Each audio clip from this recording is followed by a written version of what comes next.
equipo de televisión entra en una vieja ciudad, en una ciudad fantasma, asolada por la guerra civil, cerca de Zaragoza, con la intención de realizar un documental. En las ruinas de la iglesia principal, los actores empiezan a sentir manos invisibles y frías que los tocan. Los equipos dejan de funcionar. Sombras tenebrosas se cruzan entre los muros. Incluso alguno llegó a afirmar reconocer entre las ruinas fantasmales correteos de niños sin nombre. Hablamos de Belchite, un misterio impregnado de sufrimiento, hambre, miedo y dolor. Ocurrió en Belchite, un pequeño municipio zaragozano de unos 3.800 habitantes, al que el 29 de agosto de 1937 le tocó vivir una de las mayores barbaries de la historia de España. 80.000 hombres del bando republicano, con el general Pozas a la cabeza, dieron comienzo a una de las batallas más sangrientas de la guerra civil para ganar terreno en una Zaragoza que estaba en poder del general Franco. El bando republicano sabía de la relevancia estratégica de este pequeño pueblo. Primero, los nacionales perdieron la ermita de El Puello. En las últimas horas del 1 de septiembre, los invasores penetraron en el casco urbano y al día siguiente se extendieron por las ruinas, librándose dramáticos enfrentamientos en la calle Mayor.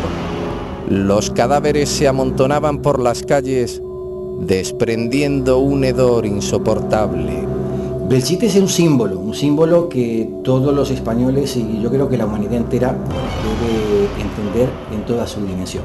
Primero porque lo que aconteció ahí realmente lo tenemos que guardar como un recuerdo para que no se vuelva a repetir.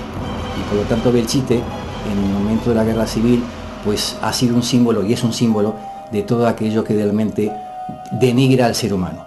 Y por lo tanto es un sitio que desde el punto de vista parapsicológico o desde el punto de vista histórico tiene una carga emocional muy importante, y de ahí que el mundo de las psicofonías pues se haya encauzado hacia esa zona a realizar las experiencias. Va a haber una lucha constante y va a ser el hombre contra el hombre. El lugar queda totalmente marcado durante meses por la tragedia, y es como si cada piedra, cada rincón del lugar se marcara de alguna manera desde las emociones, desde lo más íntimo del ser humano. Y tal vez por eso estos aparatos nuevos de tecnología sea lo que consigan grabar algo ínfimo, algo que ha quedado como marcado en los átomos, en cada átomo del lugar. Nos acompaña esta noche Antonio Pérez, coordinador de la Sociedad Española de Investigaciones Parapsicológicas de Murcia. Buenas noches, Antonio. Buenas noches, Irma. ¿Qué se siente cuando se penetra por primera vez en las ruinas de Belchite? Pues yo desde mi experiencia te digo que percibes la tragedia desde el mismo momento que entras en el pueblo, ¿no? ¿Sí? En cada recoveco, en cada rincón, en cada calle fantasmal, tienes la sensación de que efectivamente allí hay fantasmas, de que te siguen. Llegas a las iglesias que están totalmente derruidas de las bombas, de los morteros, de los cañones, y te quedas ensimismado porque notas esa energía como si de verdad te estuvieran mirando, y verdaderamente es que dicen que sí, que te persiguen, que te buscan, que te encuentran. ¿Qué misterios encierra? Muchísimos. Piensa que, por ejemplo, justo pegado a Belchite Viejo está Belchite Nuevo, el pueblo que se construyó en el 1954. Bueno, pues su gente hablan de que ven apariciones fantasmales, que ven almas en pena por ahí vagando, pero no solo ellos, sino la gente que visita Belchite, los investigadores, los curiosos, te hablan de que les susurran al oído, de que incluso los tocan. Hay, sobre todo en San Martín, por ejemplo, en la iglesia de San Martín, porque claro, la gente dice, bueno, muchas veces será que vosotros, pues... Sí, que ya vas como predispuesto a sentir, que te pase, y tú dices, bien, ¿y los animales? Porque en San Martín, por ejemplo, los perros no entran, pero no es que se den la vuelta y salgan corriendo, no. Es que cuando el dueño quiere que entre, sí, se quedan parados en la puerta y se ponen en un tono agresivo pero muy defensivo y van reculando marcha atrás, pero no le dan la espalda, y hasta que no están bien lejos no se sienten tranquilos. Ahí en San Martín pasó un caso muy curioso. Un equipo de televisión fue a grabar un cortometraje sobre parapsicología, y resulta que dicen que desde que entraron en el pueblo empezaron a notar fenómenos paranormales, ¿no? Pero que cuando llegaron a San Martín, aquello fue la gota que colmó el vaso, porque empezaron los tocamientos a tocarlos. El de sonido dice que se había caído como del techo, como una puerta gigantesca que lo había dejado sordo. En San Martín no hay techo. Y el director, Óscar Parra dice, mira, llevamos 3 pilas, 2 baterías de 5 horas, se acabaron en 20 minutos, y una de 6 horas que no llegó a arrancar. Un monitor que hay de alta definición, un combo, fuera funcionaba, dentro no. Y el colmo ya fue cuando se ponen a grabar unas imágenes en lo que es el altar mayor, dejan la cámara fija y de repente la cámara, sin haber nadie al lado, se desenfoca. Vuelven a enfocarla, se vuelve a desenfocar. La tercera vez que la enfocaron y todos mirando y ven que la cámara se desenfoca, sí. ¿Para qué decirte? Automáticamente recogieron, salieron corriendo y tuvieron que terminar el cortometraje en otro pueblo, porque tanto los actores como los técnicos se negaban a entrar en Belchite. Ahora vamos a escuchar unas psicofonías que son producto, el resultado de la investigación que realizó Carlos Bogdanich. Lo vemos y nos cuentas. Muy bien.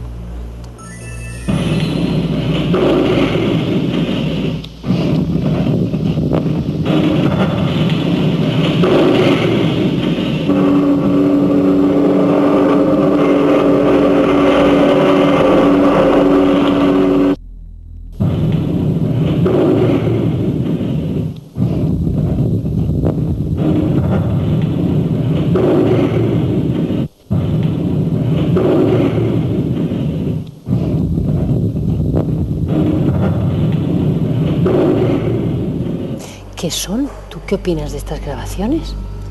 Pues te he de decir que Carlos Bogdanich fue el pionero, fue la primera persona que se desplazó hasta Belchite para conseguir registros psicofónicos, ¿no? Y sorprende porque nadie conocía aquello. Él trabajaba para una radio de allí de Zaragoza, y deciden visitarlo. Y la verdad es que los resultados fueron totalmente espectaculares. ¿Te cuento los resultados? Sí, sí, claro. Bien, pues resulta que tuvieron 6 horas y media de grabación.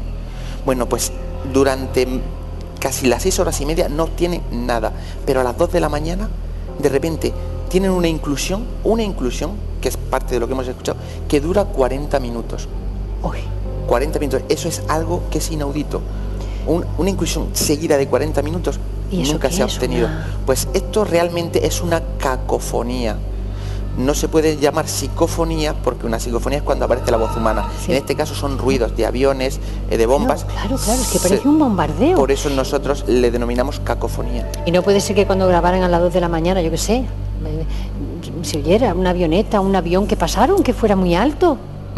Primero, a las 2 de la mañana solo vuelan los aviones comerciales. Segundo, un avión comercial no va a hacer un vuelo raso por Belchite Viejo, que además no hay ni una luz.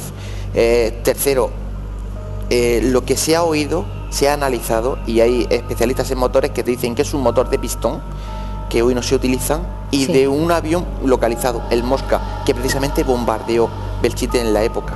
Es decir, en ningún modo puede ser un avión que haya hecho un vuelo rasante a las 2 de la mañana por allí. Noche tras noche, gracias a Dios estamos seguros de que la audiencia, nuestra gente, nuestro público, pues estamos entre todos aprendiendo un poquito sobre las psicofonías que tú nos sueles traer. Pero estas, claro, al no escuchar voces humanas, ¿esto qué es? Realmente es lo que te comentaba, son otro tipo de registro, y nosotros las denominamos cacofonías porque son ruidos. En ningún momento, cuando aparece voz humana, estamos hablando de psicofonías. Realmente todos se engloban dentro de las parafonías. Vamos a ver qué opina Pedro Amorós. Sí, vamos a ver qué nos dice Pedro Amorós. Él nos va a explicar parte de los análisis que hizo en alguna de las psicofonías. Vale. Carlos Bogdanich realizó un programa de radio hace ya muchos años, donde hablaba precisamente de psicofonías, y se trasladó hasta Belchite con el objeto de grabar algunas psicofonías, conseguirlas, ¿no? Aparentemente captó una serie de voces, de sonidos de guerra extraordinariamente claros, que a mí siempre me han supuesto o me han planteado la duda, ¿no? Hasta que fui a Belchite.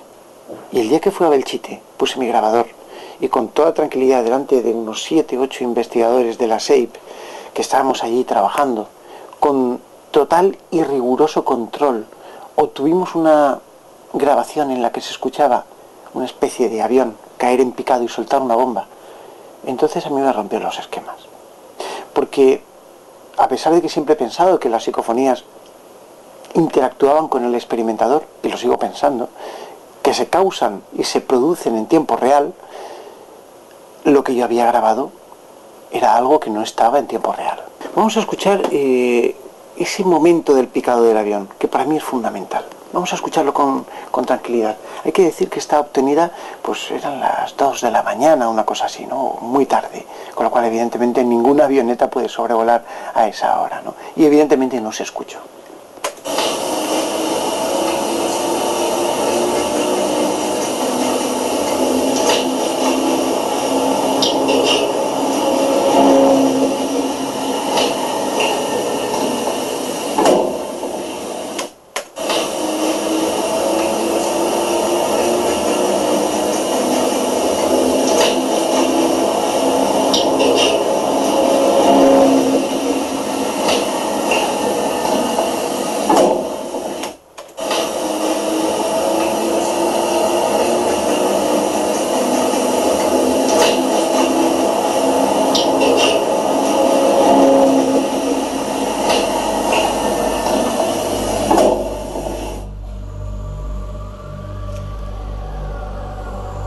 Da miedo.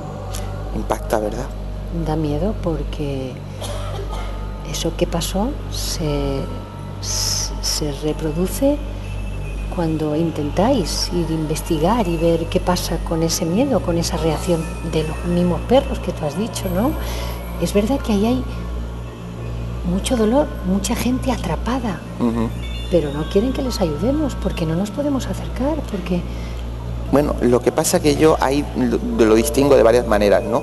Por ejemplo, este tipo de inclusiones, sí, para mí vienen producidas porque en algún momento determinado hay como un pliegue, como una pequeña apertura en el espacio temporal, sí, y como si fuera una puerta dimensional, ¿no? En la que, por lo que sea en un momento determinado, se abre, entran y salen cosas de un lado y de otro, y nuestros aparatos son capaces de captar eso que entra. Por eso se escucha esa secuencia tan larga, que nada tiene que ver con los cuerpos que allí puedan estar encerrados. Es decir, hay muchos matices dentro de Belchite. Murió tanta gente. Murió muchísima gente, más de 100.000 personas. Madre mía. Has hablado antes de impregnación. Sí. La impregnación. ¿Qué explicación da la ciencia? La ciencia para los fenómenos paranormales prácticamente no tiene explicación.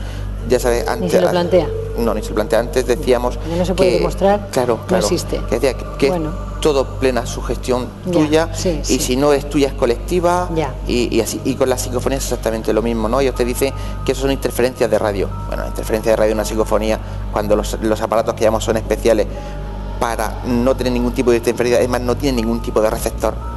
Es preferible que no hagan esos comentarios antes de hacer lo que Y desde hacen. el punto de vista de investigador, ¿cuál es tu opinión? ¿Qué crees tú que sigue estando allí? Yo ahí creo que esa impregnación, como te decía, tiene diferentes matices, ¿no? Tiene los matices de que se pueden abrir puertas dimensionales, tiene los matices de que como se pasó tanto sufrimiento, hubo tanto estrés, se impregnó todo de tal manera que esa energía lo que hace es provocar poltergeist, fenómenos paranormales, entre ellos las psicofonías, pero todo producido por esa energía, por ese estrés, claro, de las personas que están sufriendo. Tú imagínate cuando los cogían en fila y los fusilaban, ¿no?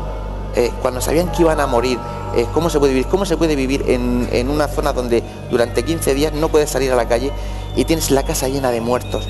muertos que hay uno encima de otro, que huelen y que no puedes enterrarlos porque se asoman la cabeza, te pegan 2 tiros. En esa misma iglesia, por lo visto, que aquello es tremendo, Claro. cuando te acercas, ¿no? De hecho, la ¿Cuánta iglesia... gente debieron es que en la iglesia matar? de San Martín, en uno de los bombardeos, hundieron todo el techo y mató prácticamente a todas las personas que habían debajo. Es decir, allí hay pues, lo que te puedes imaginar y más.